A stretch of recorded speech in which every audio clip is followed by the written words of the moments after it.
Udhna police સ્ટેશનમાં એક cyber ફ્રોડનો ગુનો દાખલ થયેલો હતો,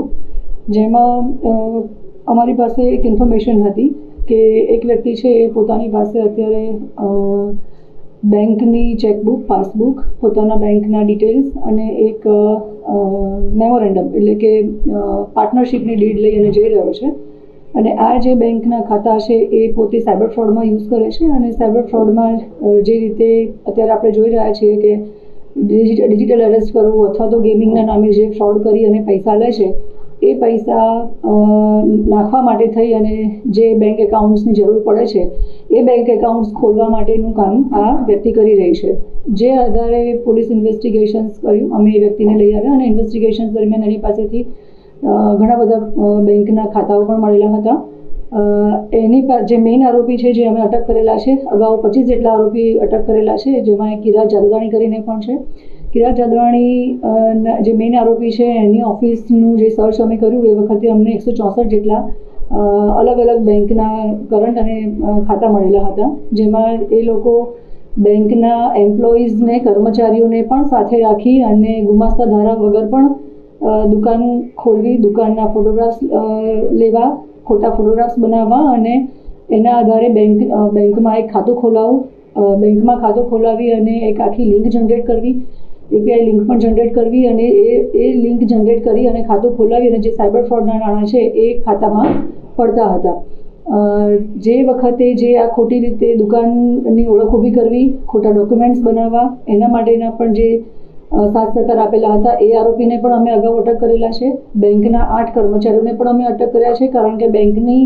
કર્મચારીની સંડોવણી વગર આ સાયબર ફ્રોડના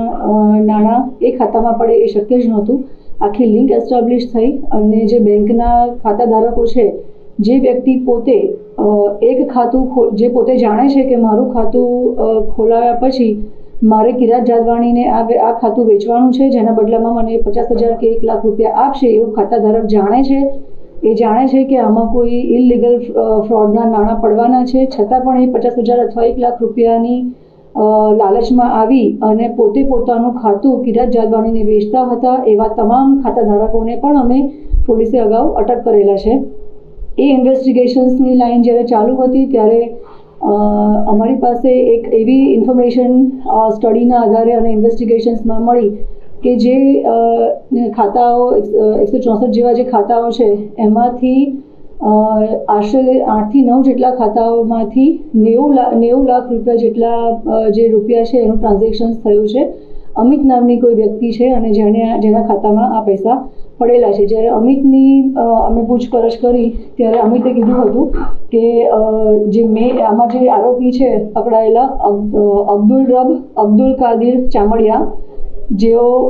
એની પાસેથી જ અમિત જગદીશચંદ્ર ચોકસીના અને એના પિતાના ખાતામાં આ 90 લાખ રૂપિયા ગયેલા હતા.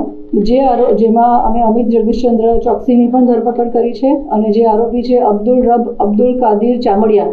કે જેણે 90 લાખ રૂપિયાનું મ્યુલ એકાઉન્ટ્સમાંથી ટ્રાન્ઝેક્શન્સ અમિત જગદીશચંદ્ર ચોકસી અને એના પિતાના ખાતામાં કર્યું છે, એ બંનેને અમે અટક કર્યા છે. આની જ્યારે અમે ઇન્ફોર્મેશન લેતા અને ઇન્વેસ્ટિગેશન્સ કરતા હતા ત્યારે આરોપી જે અબ્દુલ કાદિર ચામડિયા છે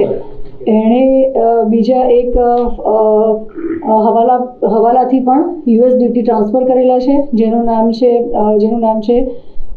ચિરાગભાઈ ઉર્ફે ચાર્લી નાગજીભાઈ સુતરિયા. એના ત્યાં કામ કરતા પ્રવીણભાઈ લક્ષ્મણભાઈ ગઢિયા, જેઓની પણ અમે અટક કરેલ છે. અને USDTમાં એ લોકો ત્યાં આ જે પૈસા મ્યુલ એકાઉન્ટ્સમાંથી સાયબર ફ્રોડના આવતા હતા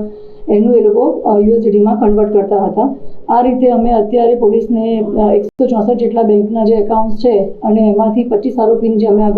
અગાઉ અટક કરેલી હતી, જેમાં બેંકના ખાતા ધારક ઉપરાંત જે લોકો બેંકના કર્મચારી છે એ, જેમણે આખું આ કોન્સ્પિરન્સી રચી છે એ,